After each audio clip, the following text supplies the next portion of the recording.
There we go. Happy Saturday. We're using some new software so we can go live on more platforms. This is Coffee with Katie, so I'm giving you an update. Let's see, I think. And we're live on Instagram too. Awesome. Hey y'all, I'm Katie Crosby. This is Coffee with Katie, where I get on every weekend and give you an update on what's happening in South Carolina. We're using some new software today so that we can get to more platforms. So I hope you're joining us.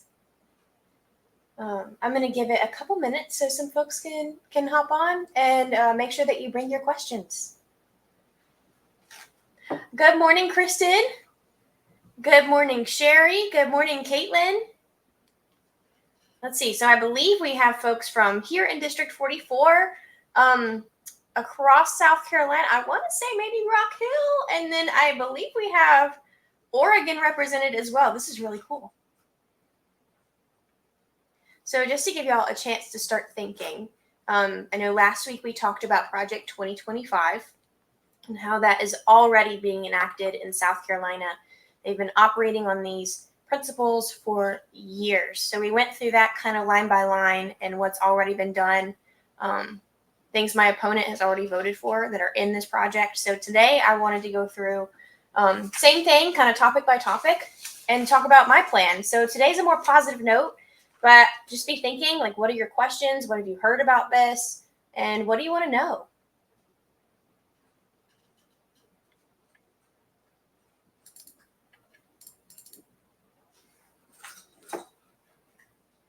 I'm excited for some more people to join us.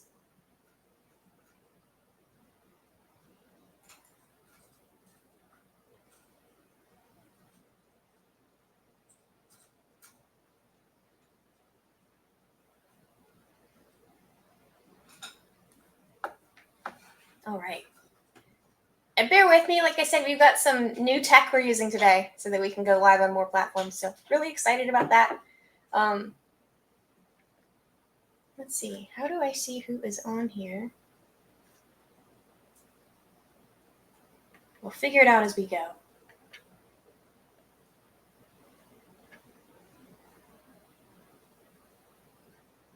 That's the mark of a good legislator, right? Nobody can possibly know everything going in, but we've got to keep learning. I always think about that scene from the original Avengers movie, like the 2012 one, I think, when Tony Stark comes in and starts saying all of this, technical science jargon, and they said, "When did you become an expert?" He says, "Last night." And that's really what our legislators have to do, because like I said, you can't be an expert in everything going in. So I would bring my expertise in education, my expertise in housing. But there are going to be things that I'm not familiar with, and there's going to be things that I'm going to stay up all night reading about so that the next day I can be an expert, listen to you, listen to your needs, and then vote accordingly.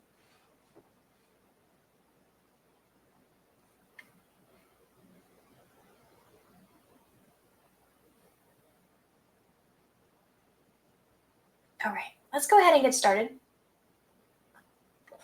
So, Project 2025. As we talked about last week, this is a national, or rather a federal plan outlined by the Heritage Foundation. They've been working on it since 1979. It's in the closing statement of the document. But it affects each state directly because it eliminates most national programs that we have. And that puts the burden on the states of taking care of the people. And the problem with that is that we have so many states who give extra federal funding to the government through taxes, and we have states who get more in federal funding than they give back in taxes. South Carolina is one of those federally dependent states. So we take more from the federal government in support than we give back through our taxes. It's really important that we have a federal government to gather funds and then distribute them so that people can survive, so that people have health care, people have housing, people have food, and people have emergency assistance. So like I said, they've been doing this in South Carolina for a long time already. For example, let's talk about reproductive rights right off the bat. South Carolina has been trying to ban abortion for years. They passed an abortion ban under Nikki Haley. The South Carolina Supreme Court struck it down. They said it was unconstitutional in South Carolina because the South Carolina Constitution specifically provides for a right to privacy. So the scary thing is, last year, another abortion ban was passed, and the South Carolina Supreme Court, which no longer had any women on it, upheld this ban. And that is dangerous for us in South Carolina because, for one, it's an attack on healthcare and reproductive rights. And two, it's an attack on our privacy directly because of that Supreme Court ruling and its precedent. Really quickly, somebody send me a comment. I want to see if I can see them on this platform. It can be an emoji. I don't care what it is. Just want to make sure that I can hear y'all if you have a question.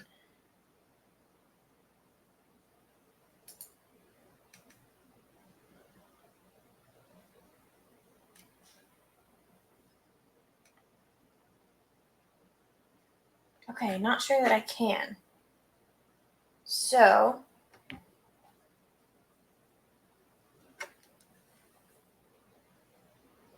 hopefully, if you send me something, it will pop up and I can see it.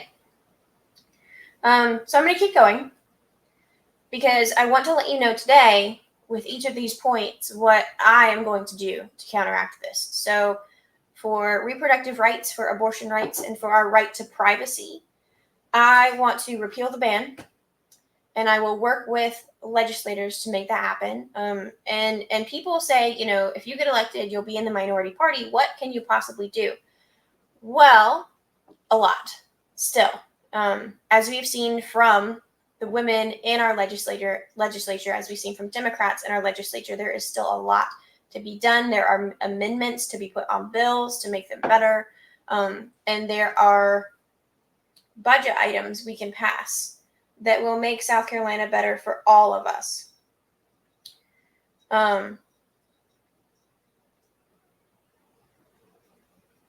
Checking in to make sure that I can see your comments and questions when they come in. So I was just checking. I want to look this up so I can read it to you directly, because one of our South Carolina Democratic woman House representatives, Heather Bauer, just got something passed, and she worked across the aisle to do it. And I wanted to read it to you directly from her page because it's so exciting. I've been talking about how my opponent and the majority of the House voted against feeding our children over the summer. And this is another part of Project 2025. Project 2025 plans to completely dismantle feeding kids through public schools. So no more Title I, no more free lunches, no more free breakfasts. And by the way, hungry kids cannot learn. Hungry kids cannot learn. Just want to say that. Hunger is not freedom. Hungry kids can't learn. Project 2025 wants to take away EBT, wants to take away SNAP, wants to take away feeding kids at schools.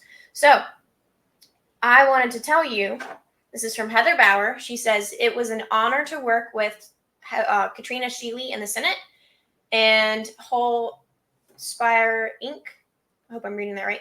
To cover the cost of reduced lunches for all South Carolina kids this next school year. If you're hungry, you can't learn. So kudos to Heather Bauer, to Katrina Shealy, to everybody who worked to get that passed. I just wanted to give y'all that little ray of hope because it means that our kids are going to eat next year, which is wonderful. That means that they will be able to learn better. And also, it means that it doesn't matter if we're in the minority. It matters that we put good people in office because good people from either side will work together to get things done for us. So again, that was reproductive rights. And going into education and economics when we talk about feeding school children. So let's talk about that. As I mentioned last week, education has been under attack in South Carolina for a long time. Project 2025 wants to eliminate the Department of Education. They want to completely dismantle public education so that education can be segregated by race and also by socioeconomic status, by disability. these bills that they've passed in South Carolina already give public tax dollars to private schools and allow those private schools to deny students for any reason. So what I want to do in South Carolina is I want to make sure that we are funding our public schools. I want to repeal Act 388. Act 388 says that we can't use property tax revenue to fund schools in South Carolina. And that's a problem because it then funds schools through sales tax. Sales tax is unpredictable. It depends on the economy. It depends on corporate greed. It depends on a lot of things. Property tax is very predictable. It's very stable. Even with the growth that we've had, we know about that growth. We know about houses that are being built long before we actually start getting that tax revenue from them. So it's very predictable. School districts and principals can know exactly how much money that they're going to have so they can budget accordingly. They can get students the supplies they need. They can pay teachers what they need to be paid. So repealing Act 388 is the beginning of what needs to happen for public education in South Carolina. Then we need to make sure that our public tax dollars are going to public schools so that we all see the benefit of the taxes that we pay. And we need to make sure that, of course, we're feeding our children, but also that we are paying our teachers competitive salaries, that we're making sure our teachers are highly qualified. And that means working with our universities here in South Carolina as well, so that we have the best possible teacher education programs available.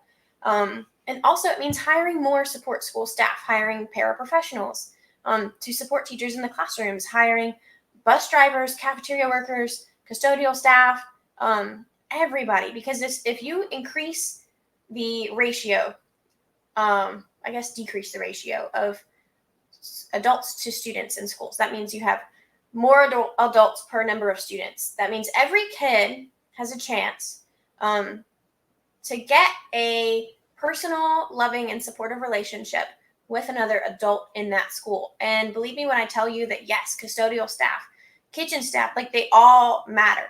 Because if one person can give that kid some hope, can believe in that kid, then that kid has the power to learn in that classroom. It's a psychological fact that you can't access the problem-solving part of your brain in your frontal lobe unless you feel cared about, unless you feel loved. You literally cannot learn unless you feel like you are cared about and you are loved in that space. So increasing the number of adults compared to students in our schools and making sure that those people are paid well, that they are happy to be there, that they have good working conditions is all to the benefit of our students.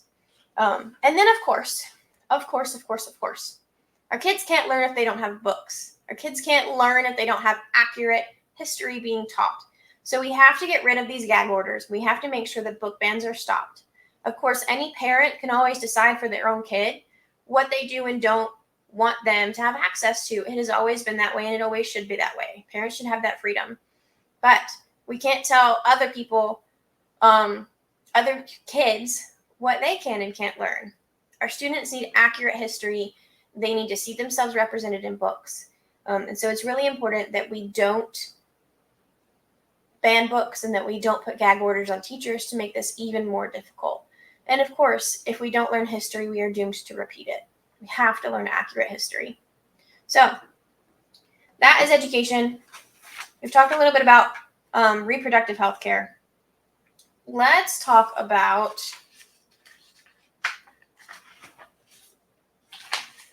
I have my notes here, my packet of all of this. My goodness. I think we really need to talk about the environment. So, if I've called you, if I've knocked on your door, I've probably said public education, an economy that works for all of us, and affordable and accessible healthcare. I want you to know that the environment is part of all three of those. Kids can't learn if they don't have safe air and safe water, right? We can't participate in an economy, no matter how great, if we don't have safe air, safe water, safe land, safe weather.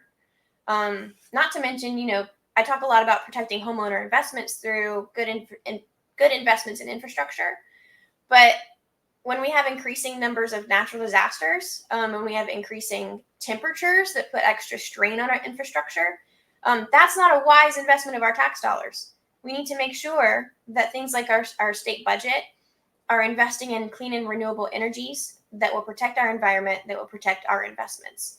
And then, of course, healthcare. Our healthcare system is already strained to the point where when people get a healthcare bill they weren't expecting, they no longer can afford housing, their rent, their utilities. I see this every week when I go volunteer. So many people in our state are just that one emergency away from being able to pay for their basic necessities, for human dignity, for basic freedom. So when we talk about affordable and accessible healthcare, it's also about preventative care, making sure people can go get the scans that they need, the routine care, routine cancer checks so that we can catch things early and prevent them to keep people from having these emergencies. And that also means making sure that our environment is safe, that the environment is not putting extra healthcare issues on our people to then make them pay more in healthcare costs. That's irresponsible, and it's a bad use of tax dollars, and it is not in the best interest of our freedom. So I want to hear from y'all. Looks like I can see your comments. Send them in. Let me know. What do you want to know about? I've talked a little bit about what I want to do. I want to make sure that we have actual trusted healthcare providers in our communities. So many counties and areas across South Carolina, even District 44, which is pretty densely populated, we don't have access to all of the healthcare amenities that we need. Some of us have to go across county lines. Many of us here have to go to North Carolina for several things. I've spoken with folks who go to North Carolina for their sleep doctor, who go to North Carolina for their OBGYN. And while maybe the drive isn't that bad, it does lead to things like you can't do a virtual visit across state lines with most insurance companies here in South Carolina. And that's a problem when a lot of our doctors are out of state. So we've got to make sure that we actually have our healthcare providers here. In the meantime, we've got to break down those barriers, work with our surrounding states, and make sure that our people who have care providers in other states can access every form of their care, including virtual visits. So let's see. I'm going to see if I can find your comments. Like I said, we're using a new platform today so that I can go live on more social media platforms. But that means I'm still learning how to use it. So, what is your plan? Thanks, Jenny. What is your plan if the Republicans still control the House and you are elected? Okay, I wonder if y'all can see that. What happens if I star it? Okay, well, hopefully y'all can see that. But Jenny asked, what is your plan if the Republicans still control the House and you are elected? So there is a lot we can do, even if we're not in the majority party. First of all, legislating is a lot like teaching in the classroom. There are going to be people that maybe starting off, you feel like you're on the opposite team. That's true in any profession, isn't it? But the way that we actually get things done, so the way that I actually taught my students is that I showed them that I care about them. And I built positive, trusting relationships with each of them. That meant learning about them. That meant talking to their families, learning about their families. What are your goals for your kid? And then respecting them. So showing these students that even if they were having some trouble, even if they were having some behavioral issues, that I cared about them. And that I was not going to let that get in the way of my goal to teach them, to grow them academically, and to grow them as people. So I look at the legislature the same way. And from the legislators I've talked to, it is very similar. People talk about having to build relationships with everyone, and also that you don't even always get along with people in your own party. So once you actually get into the state house, you're going to have conflicts with, of course, the other side, but oftentimes, and I've heard sometimes more often, you're going to have conflicts with people in your own party. And the only way we can push past those conflicts is to make sure that we have shown these people respect, that we have shown that we care about them, that we've shown most of all that we care about the people of South Carolina. We have that common ground and that common value. And all we have to do is work through some details of how best to help the citizens of our districts and the residents of South Carolina. So let me give you some examples. I read this earlier, but in case you weren't here, I'm really excited. This just came through today. I'm going to pull up Heather Bauer. So Heather Bauer is a woman Democrat in our South Carolina House. She flipped her seat last time. She flipped her seat by knocking on almost every door in the district. So there's my shameless plug. Please go knock doors with me. It works. It works. And I just saw this morning that Heather has been working with a Republican in our Senate. So again, working across the lines of not only party lines, but also the lines of the governing body. So she worked with the Senate. And I'm going to read her caption to you.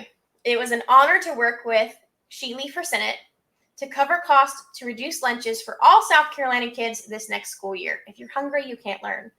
So we know that our Democrats in the House fought tooth and nail to feed our kids over the summer, to expand the summer EBT program, which just involved accepting federal funds that were already there. And it failed. My opponent voted against it. A lot of people voted against feeding our kids this summer. But she kept working. She did not give up. She worked across legislative lines. She worked across party lines, and they got it done. And so our kids in South Carolina are going to be able to eat at school next year. That's amazing because hungry kids can't learn. But when we feed them, when we meet basic needs, then we can actually teach our kids and they can get a great education. So that's really exciting. I just wanted to give you that proof that it can be done. It matters who we put in our state legislature. It matters who the people are, in addition to party, in addition to gender, in addition to race, in addition to Senate versus House. It matters the specific people that we put into our legislature. Because again, if those people can come together on the common value of serving South Carolinians, we can get things done, like feeding our kids next school year, which is just amazing. So I would love to see your other questions. I'm going to log back into Instagram on my desktop here and see if maybe I can see some questions live.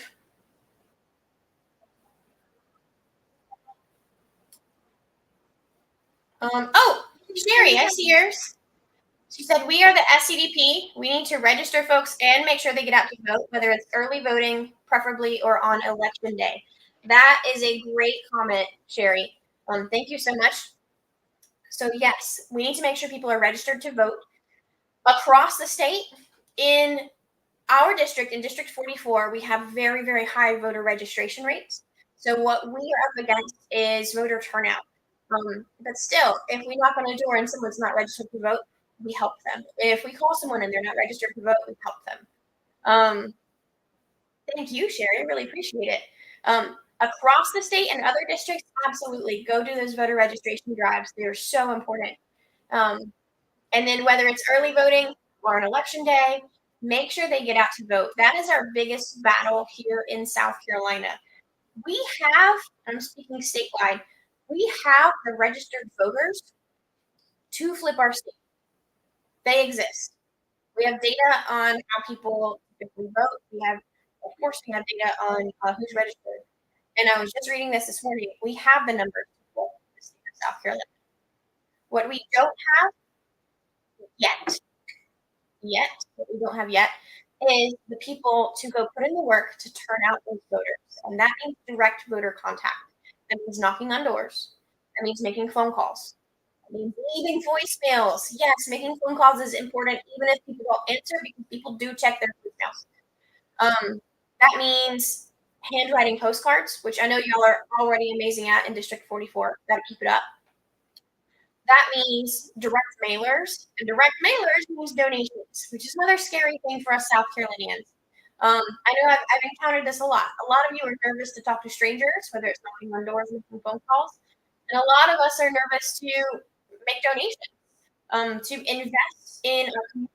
That's exactly what it is. It's not a donation to a candidate or a donation to a county or state party. It's an investment in South Carolina. When you push past your fear, because yes, it is scary, and go talk to people and turn out the vote, that is also an investment in the future of South Carolina. The only way that we're going to fight Project 2025 is here on the ground. That's what it takes. Yeah, it makes me nervous. Yeah, it's a little scary. Um, we have safety measures in place because of that, and we have to do it anyway. Like I said, Heather Bauer flipped her district in 2022. She ran on women's rights. Her slogan was "We take our rights, we take the seat." And the way she flipped her district was by knocking on almost every door. And I know she didn't do that alone. So if we can do that across South Carolina, we can knock on doors, we can make phone calls, leave voicemails, if we can handwrite postcards, if we can donate so candidates can send out mailers, we can flip our state. And I'm not just talking about District 24. The numbers are there to flip the state. What is your plan if Republicans still control the House that you're elected? Oh, I already read that one. Get involved today by visiting katiecrosbysc.com. Yes, thank you so much. Um, I know that looks like I put it up, but my manager just put that up. Thank you. If you go to katiecrosbysc.com, which is in the comments, you can click on events and you can sign up right now for shifts to go knock on doors or make phone calls with me. I will be there. So I can show you anything you need to know. Another thing that is not new this year, but maybe more important this year, um, is driving people as they knock on doors. So I think sometimes there's this thought that like you park and you knock on every door in the neighborhood. Well, that's well and good, and that has a place. That place is closer to the election time. Right now, um, myself and probably other candidates too, we really need people to drive because the houses that we're targeting, um, we don't knock on every house in the neighborhood typically. We go knock on specific people's doors who we know are likely to vote for us. We need to make sure that they show up and vote for us, and maybe even get another volunteer sign up or a donation from them so that we can get out more votes. Those houses can be spread apart, especially in our more rural areas or in suburban areas with larger neighborhoods. So if you can just drive a candidate and a volunteer or two between those houses, what happens is, we drive up, here's the cluster of houses, we hop out, go knock those doors, hop back in the car, and then we drive another distance. Um, that means you've got more safety because you've got somebody looking out for you. And we've got air conditioning, brakes, which is so important in this heat in the summer. And also, it just makes things go fast. You can knock on more doors. So when we're talking about knocking on doors, making phone calls, writing postcards, don't think if you don't want to do that specific thing that there's not a place for you. Go ask your candidates across South Carolina what they need because there may be something that surprises you and something that you are more than willing to do. Like I said, please invest your time, invest your money in South Carolina. Invest it in yourself because all of these things affect each of us. Let's see. I'll hop back over to Instagram and see what else is here. What other questions do y'all have?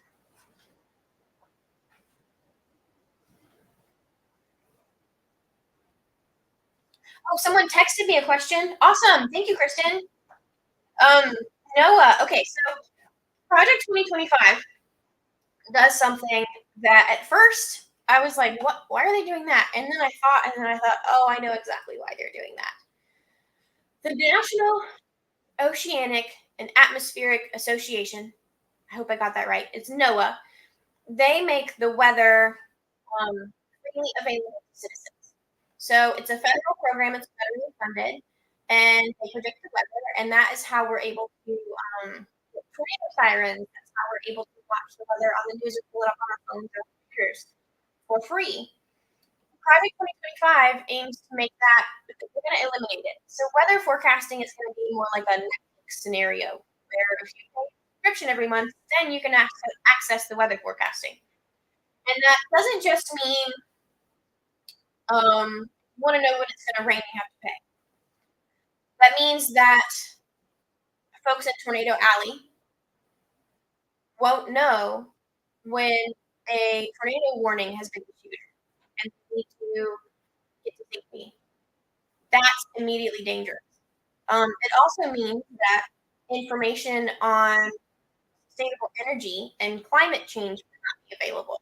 So NOAA right now has told us that we are in the middle of I think it was 2 months the last time I looked, which might have been one or two. A very long, more than a year long streak of record high temperatures.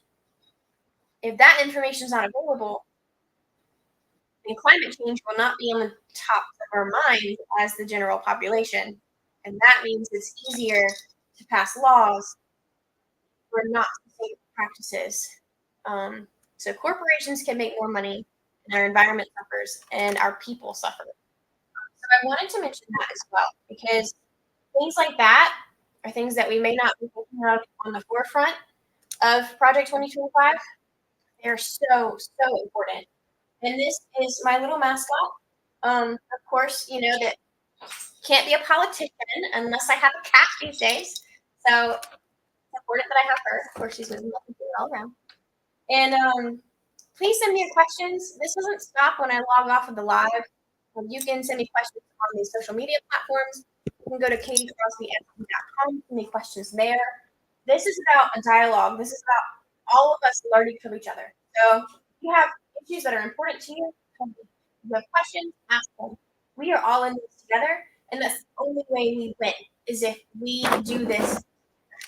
So that's Coco and I signing off. Go get to work.